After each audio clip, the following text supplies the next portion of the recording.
रागिनी और सुमित्रा बाजार में एक दूसरे से टकराते हुए बोलती हैं। अरे अंधी है क्या? खुद को दिखाई नहीं देता और मुझे अंधी बोल रही है। अरे सुमित्रा तुम यहाँ कैसे? दो चोटी वाली रागिनी तुम यहाँ रहती हो? हाँ, ये मेरा घर थोड़ी ही दूरी पर है। चलो मैं तुम्हें अपने घर ले चलती हूँ। रागिनी और सुमित्रा दोनों ही बचपन की सहेलियाँ थी और कितने सालों बाद अब बाजार में अचानक दोनों मिली थी। रागिनी सुमित्रा को अपने घर लेकर जाती है। यहाँ बैठ, अपना ही घर समझ। नैन्सी, मोनिका, बेटा देखो कौन आया है। जी मम्मी कौन आया है? जरा देखो, सुमित्रा आंटी आई हैं। अच्छा मम्मी, ये वही सुमित्रा आंटी है ना जिनके बारे में आप हमें बचपन में बताती आई हैं, आपकी बेस्ट फ्रेंड? हाँ बेटा, ये मेरी बचपन की सहेली सुमित्रा है। नमस्ते आंटी। नमस्ते आंटी। नमस्ते बेटा। रागिनी, तेरी बेटियां तो एकदम एक ही जैसी दिखती है। एक जैसी शक्ल, एक जैसे बाल, एक जैसे रंग रूप। मोनिका और नैन्सी वहाँ से चली जाती है। हाँ, कभी कभी तो मैं ही कंफ्यूज हो जाती हूँ इन दोनों में। तुम तो जानती हो ना कि ये दोनों हमशक्ल हैं। अब मुझे इनकी शादी की टेंशन होने लगी है।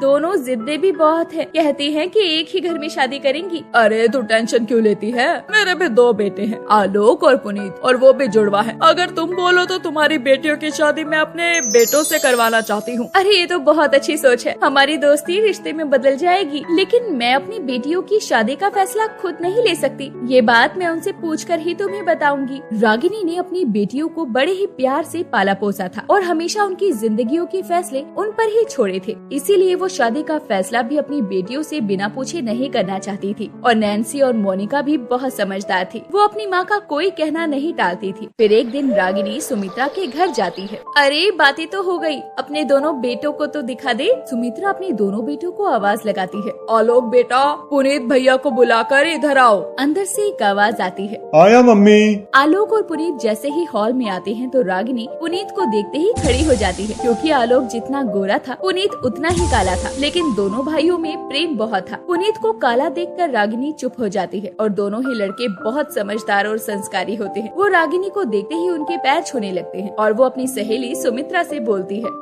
सुमित्रा, ये दोनों तो मेरी बेटियों की तरह हमशक्ल हैं। सिर्फ रंग का फर्क है और तुमने संस्कार भी बहुत अच्छे दिए हैं इन्हें। इतना कहकर रागिनी चुप हो जाती है और मन में सोचती है, एक बेटा इतना गोरा और दूसरा इतना काला, ये हमारी मोनिका के साथ ऐसा लगेगा कि हंस के साथ कौवा हो। ऐसा सोचकर रागिनी हंसने लगती है और पुनीत उस हंसी को देखकर समझ जाता है और अपना सर नीचे झुकाकर चला जाता है। उसके बाद रागिनी अपने घर चली जाती है और घर पहुँचकर वो अपनी बेटियों से बोलती है, नैन्सी, मोनिका इधर आओ। जी मम्मी। हाँ मम्मी बोलिए ना। देखो बेटा, मैं चाहती हूँ कि कोई भी फैसला लेने से पहले तुम एक बार पुनीत और आलोक से मिल लो, फिर जो भी तुम्हारा फैसला होगा वही होगा। पर माँ, ये सच भी तो है कि हमने ये फैसला आप पर छोड़ दिया है। आप जो कहेंगे हम वही करेंगे। हाँ माँ, दीदी सही बोल रही है। आप तो मिल आई हो ना उन दोनों से, तो आपको कैसे लगी वो दोनों? बेटा, मुझे तो आलोक अच्छा लगा, पर पुनीत बहुत काला है, अपनी मोनिका के साथ अच्छा नहीं लगेगा। और कल सुमित्रा अपने बेटे आलोक को लेकर घर आएगी, एक बार तुम मिल लो, अच्छा रहेगा। मैंने सुमित्रा को बोल दिया है कि पुनीत को भी लेकर आना, तो वो कल घर आ रहे हैं तुमसे मिलने। ठीक है मम्मी, जैसा आपको ठीक लगे।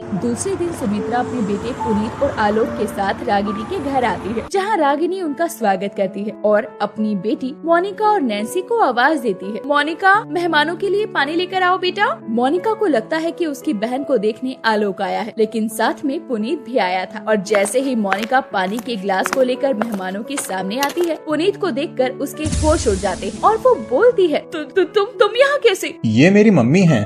पुनीत के इतना बोलते ही मोनिका समझ जाती है कि उसकी माँ काले रंग को लेकर जिसका मजाक बना रही थी वो कोई और नहीं पुनीत था। और पुनीत और मोनिका एक साथ एक ही कॉलेज में पढ़ते थे और उनकी अच्छी दोस्ती प्यार में कब बदल गई, कॉलेज खत्म होने के बाद उन्हें पता भी ना चला। फिर वो दोनों एक दूसरे से मिल नहीं पाए और आज अचानक ही सामने आ गए। तुम दोनों एक दूसरे को जानते हो, लेकिन कैसे? मम्मी, पुनीत और मैं एक ही क्लास में पढ़ते थे। दीदी, ये वही पुनीत है ना जिसके बारे में आप हमेशा बात करती थी और प्यार भी करने लगी थी? ये क्या कह रही हो? मेरी फूल जैसी बेटी काले कौवे से प्यार करेगी? मम्मी, काला या गोरा देखकर प्यार नहीं होता, प्यार तो दिल से होता है। वैसे भी रंग तो भगवान ने सिर्फ दो ही बनाए हैं ना, काला और गोरा, और हम दोनों भी तो एक जैसे हैं। भले ही पुनीत का रंग काला हो, लेकिन दिल तो साफ है ना। हाँ आंटी, मोनिका और मैं, हम दोनों एक दूसरे को बहुत पसंद करते हैं। भले ही मेरा रंग काला है, लेकिन मैं आपकी मोनिका को हमेशा खुश रखूंगा। उसे किसी बात की कोई कमी नहीं होने दूंगा। अरे तू भी कहाँ काले गोरे के चक्कर में पड़ रही है, जब बच्चे पहले से वैसे ही एक दूसरे को जानते हैं तो हमें देर नहीं करनी चाहिए। मुझे माफ कर दो बेटा, मुझे पता नहीं था। काले गोरे के रंग में फंसकर मुझे तुम्हारा मजाक नहीं बनाना चाहिए था। आंटी, आप माफी मत मांगो, आप मेरी माँ जैसी हैं। उसके बाद सबके समझाने पर रागिनी मान जाती है और मोनिका और पुनीत और उधर आलोक और नैन्सी की शादी होती है। दोनों जुड़वा बहनें जो बचपन से साथ रहती थी वो अब एक साथ एक ससुराल में जाती है, जहाँ मोनिका को काले रंग का पति यानी पुनीत मिलता है और नैन्सी का पति आलोक बहुत ही गोरा होता है। अगर आपको हमारी ये कहानी पसंद आई हो तो इस कहानी को लाइक करें और अपने दोस्तों से शेयर करें और हमारे चैनल को ऐसी ही कहानियाँ देखने के लिए सब्सक्राइब कर लें।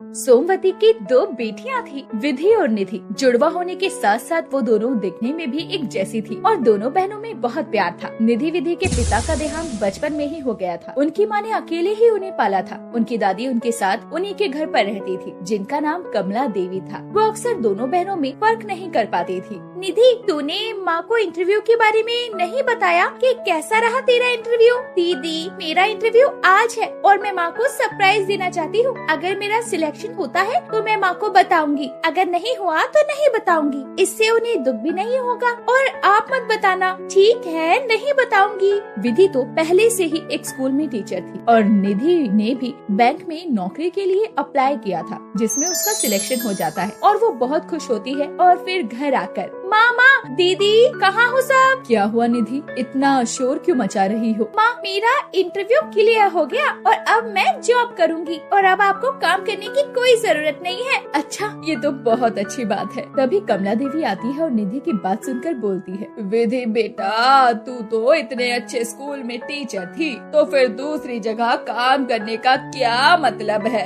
अरे दादी, मैं विधि नहीं निधि हूँ, कभी तो पहचान लिया करो। बचपन से देखा है आपने हमें। अरे एक तो तुम्हारी शक्लें एक जैसी हैं और तुम कपड़े भी एक जैसे पहन लेती हो, कोई कैसे बताए भला? क्यों दादी, माँ भी तो पहचान लेती है ना हमें। तभी वहाँ विधि आ जाती है और बोलती है, निधि, तुम जानती हो हम दोनों में सिर्फ एक ही चीज का फर्क है जो दादी आज तक नहीं समझ पाई, और माँ ने हमें पैदा किया है तो माँ अच्छे से जानती है। दोनों बहनें एक जैसी होने के कारण कोई भी उनमें फर्क नहीं कर पाता था, लेकिन उनकी माँ सोमवती समझ जाती थी कि दोनों में एक ही फर्क था। निधि हमेशा तेज और ज्यादा बोलने वाली मुंहफट लड़की और विधि बहुत नरम स्वभाव की और प्यार से बोलने वाली लड़की। ऐसे ही दिन बीतते और अब निधि और विधि दोनों ही जॉब करती हैं। विधि एक स्कूल में टीचर थी और निधि बैंक में जॉब करने लगी। और फिर एक दिन, निधि, विधि बेटा, मुझे तुम दोनों से कुछ बात करनी है। जी माँ, बोलिए। हाँ माँ, बताओ क्या हुआ? तुम दोनों के लिए रिश्ता आया है। माँ, आप तो जानती है ना कि अभी हमें शादी नहीं करनी है। देखो बेटा, शादी तो सभी को करनी होती है और रिश्ता अच्छा है। तुम दोनों एक ही घर में जाओगी और मैंने रिश्ते के लिए हाँ कर दिया है। माँ, आप हमसे पूछे बिना रिश्ते के लिए हाँ कैसे कर सकती हैं? आप तो जानती हैं हम दोनों बचपन से ही एक ही दिन शादी करना चाहती थी। बेटा, तुम्हारी दादी को भी ये रिश्ता बहुत पसंद है। मुझे भी तुम दोनों एक ही घर में जाओगी इस बात की तसल्ली रहेगी। तुम दोनों एक दूसरे का ख्याल भी रखोगी। ये बात तो ठीक है माँ, लेकिन। अरे लेकिन क्या बेटा, परेशान मत हो, दोनों ही लड़के बहुत अच्छे हैं और परिवार भी अच्छा है। सोमवती के बहुत समझाने के बाद निधि विधि दोनों मान जाते हैं। ऐसे ही कई दिन बीतते हैं और फिर उनकी शादी का दिन आता है और निधि विधि आज बहुत खुश थी क्योंकि उनके बचपन का सपना आज पूरा होने जा रहा था। दीदी, आज मैं बहुत खुश हूँ, हमारे बचपन का सपना पूरा हो जाएगा। हाँ, तुम सही कह रही हो, हम बचपन से ही चाहते थे कि हमारी शादी एक ही दिन हो, लेकिन ये नहीं पता था कि हमारी शादी एक ही घर में होगी। निधि विधि, तुम दोनों तैयार हो गई? जी माँ, बस आ रहे हैं। माँ, बताओ हम दोनों कैसे लग रहे हैं? मेरी दोनों बच्चियाँ परियां लग रही हैं। जल्दी चलो, तुम्हारी दादी भी बुला रही है। उन्होंने कहा है कि शादी की रस्मों से पहले दुर्गा माँ की पूजा करनी है। ठीक है माँ, हम दोनों अभी आते हैं। वैसे सब मेहमान आ गए? हाँ बेटा, सब मेहमान आ गए, तभी तो तुम्हारा इंतजार हो रहा है। पता नहीं ये आंचल, सुमन, राधिका कहाँ रह गई? निधि, तूने राधिका को बुला लिया? तुझे पता है ना वो कितनी घमंडी है, बाकी सबको बुला लेती। मैं भी कुछ अपने खास दोस्तों को ही बुला पाई हूँ। दीदी क्या करती, जब से सुमन के घर गई तो वहीं राधिका मुझे मिल गई और वो जिद करने लगी कि मुझे भी शादी में बुलाओगी नहीं क्या? तो आप ही बताइए माँ, मैं कैसे ना बुलाती?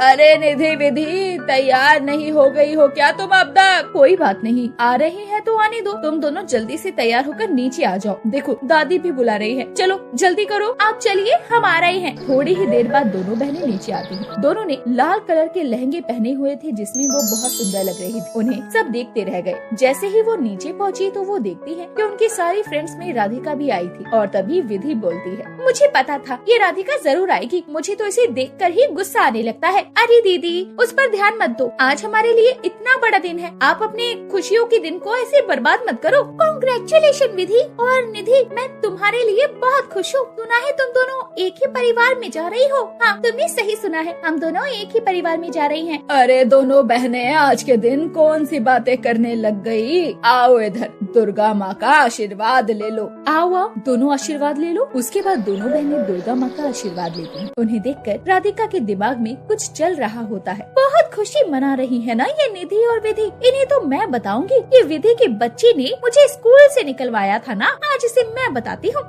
राधिका तो ऐसा सोच रही थी और वहाँ शादी की रस्में शुरू होने वाली होती है। जैसे ही वरमाला के लिए फूल मंगाए जाते हैं तो राधिका आगे बढ़कर खुद फूल लेने जाती है और वो फूलों में खुजली की दवाई मिलाकर लगा देती है और फिर वो फूल ले जाकर वरमाला के लिए देती है। लेकिन जैसे ही वरमाला की रस्म पूरी होती है तो निधि और विधि को कुछ नहीं होता। ये देखकर राधिका को बहुत हैरानी होती है। उन दोनों बहनों को कुछ नहीं हुआ, यही वो सोचने लगती है। मैंने तो खुजली की दवाई इतनी सारी डाली थी लेकिन कोई असर नहीं हो रहा, ये तो बहुत खुश है। राधिका को बहुत गुस्सा आने लगता है। तभी उसे बच्चे के हाथ में वो खुजली की दवाई दिखती है, जिससे उसे पता चलता है कि उसने जो दवाई डाली वो खुजली की नहीं बल्कि गंगा जल थे और खुजली की दवाई तो वो बच्चा ले गया था। वो समझ जाती है कि ये सब दुर्गा माँ की करनी है। फिर वो माफी मांगती है और मन ही मन बहुत दुखी हो जाती है। हे दुर्गा माँ, मुझे माफ कर दो, मैंने तुम्हारे भक्त को चोट पहुँचाने की कोशिश की। आज के बाद मैं कभी भी किसी को चोट नहीं पहुँचाऊंगी। उसके बाद में वो अपना बिहेवियर चेंज कर लेती है, शादी की रस्मों को बहुत एंजॉय करने लगती है। ये सब निधि विधि देखकर खुश होते हैं और वो भी अपनी शादी को फुल एंजॉय करते हैं और हंसी खुशी उन दोनों की शादी पूरी हो जाती है।